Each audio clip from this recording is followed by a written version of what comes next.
നമ്മൾ വണ്ടി ഓടിച്ച് അങ്ങോട്ടേക്കും പോകുന്ന വഴിക്ക് നമ്മളൊരു സിഗ്നലിലൊക്കെ നിൽക്കുമ്പോൾ വണ്ടി എടുക്കാൻ മുമ്പ് വണ്ടി നൈസായിട്ട് അങ്ങ് ഓഫായി പോകും. വണ്ടി ഓഫായി പോയിട്ടോ ഓണാക്കാൻ പറ്റുന്നില്ല, എന്ത് ചെയ്താൽ. പിന്നെ വണ്ടി ഒന്ന് ന്യൂട്രലിട്ട് സ്റ്റാർട്ട് ചെയ്യാൻ ശ്രമിക്കുമ്പോൾ വണ്ടി സ്റ്റാർട്ടാവുന്നു. അത് ചിലരെങ്കിലും ഫേസ് ചെയ്തിട്ടുള്ള ഇഷ്യൂ ആയിരിക്കും. ഞാനും ആ ഇഷ്യൂ ഫേസ് ചെയ്യുന്നുണ്ടായിരുന്നു. അതിൻ്റെ മെയിൻ റീസൺ എന്താണെന്ന് വെച്ചാൽ ഈ ഒരു 31 രൂപ വില മാത്രമുള്ളൊരു സാധനമാണ് ഇത്. ക്ലച്ച് സ്വിച്ച് എന്ന് പറയും. എൻ്റെ വണ്ടിയിൽ ഇത്ര ഡാമേജ് ആയിരുന്നു, നമ്മളത് ചേഞ്ച് ചെയ്യാൻ പോവുക. As far as my understanding goes, ഇതാണ് ആ ക്ലച്ച് സ്വിച്ച്.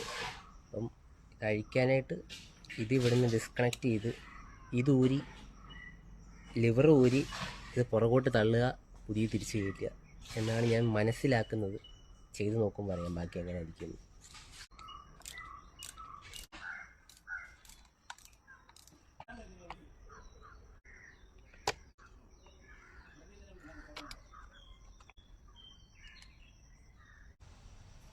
ഇതാണ് ആ സാധനം.